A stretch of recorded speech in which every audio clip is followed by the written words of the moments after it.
Hello दोस्तों, नमस्ते। सो आज की इस वीडियो में मैं आपको बताऊंगा आप कैसे काड़िया योजना स्कीम का मनी चेक करेंगे।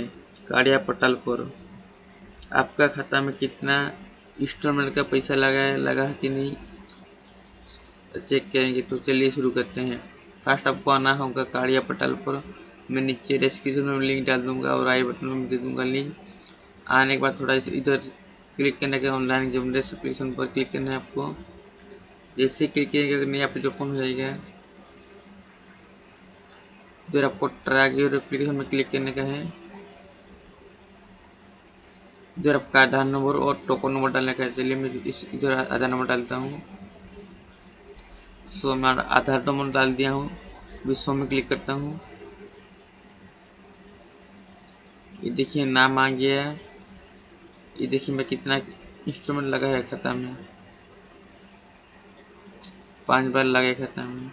सो आज टेस्ट वीडियो में इतना ही। Thank you.